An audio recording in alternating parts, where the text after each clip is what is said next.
13절에 보면 때마침 나풍이가 나오죠. 때마침 불어온 순한 나풍을 이용하여 배는 그레데의 연안을 따라 항해를 하였습니다.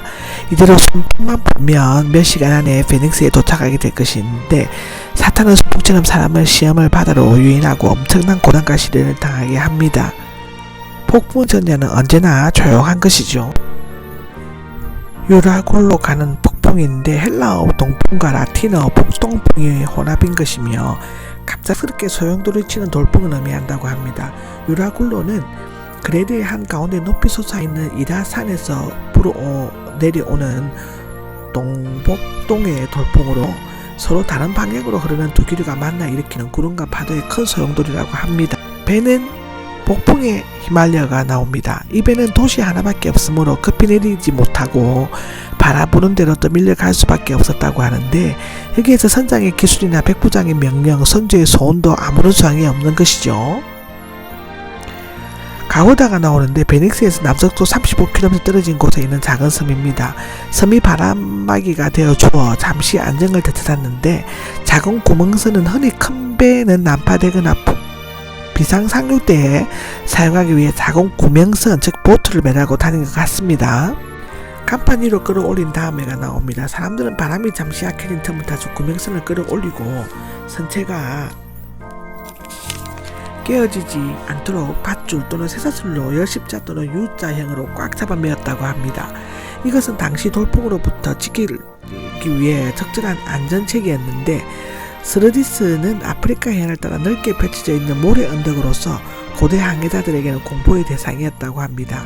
큰 수드루디스 북아메리카를 따라 트리플리 앞바다에 길게 펼쳐져 있었고 작은 수르디스는 카나다스 부근에 있었는데 계속 바람이 불면 그쪽으로 흘러가 수르디스에 걸리면 배는 뒤집히거나 깨어지고 만다고 합니다.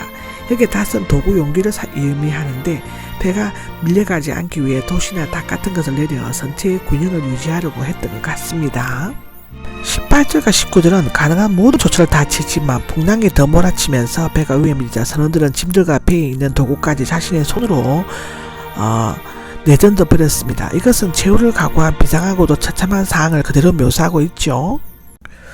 구출되리라는 희망은 모두 사라져버리고 말았다인데 오늘날처럼 기계에 의하지 않고 해와 별, 섬을 바라보며 항해하던 선장과 선원들로서는 해와 별이 보이지 않고 사나운 폭풍만 몰아친다는 것은 완전히 절망적인 상황인 것이죠.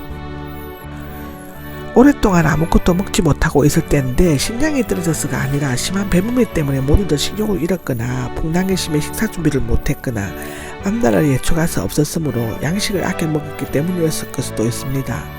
바울이 이래서 말하였다인데 사람이 할 수 있는 모든 노력을 다했음에도 사태는 더 악화되고 조금도 희망이 보이지 않게 되었을 때 바울은 일어서서 시대의 절망에 빠진 사람들에게 세 가지를 말하였습니다.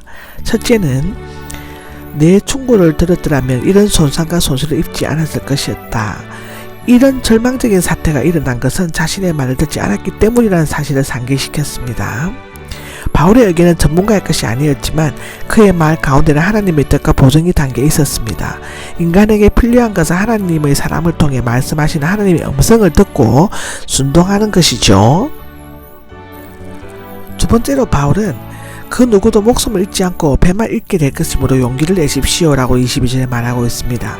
바울은 배고픔과 두려움에 떨고 있는 사람들에게 배를 잃어도 사람이 목숨을 잃지 않을 것이라고 말함으로써 사일 희망과 용기를 북돋아 주는 것이죠.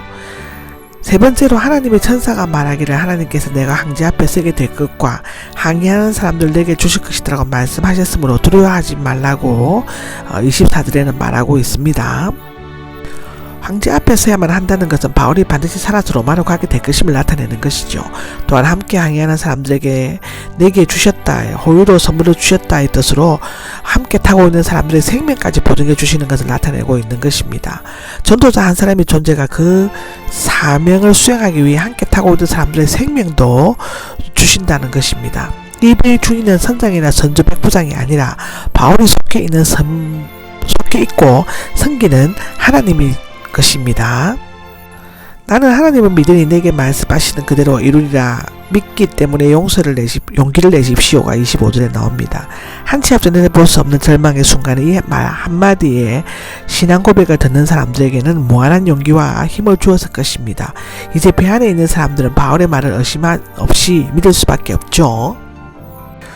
우리는 어떤 섬으로 밀려가 거기에 닿게 될 것입니다. 근데 이 구체적인 예언의 말은 바울의 환상에 확실성을 더해줄 것이며 배 안에 있는 사람들에게는 더할 나위 없는 안도감과 기쁨을 주었을 것입니다.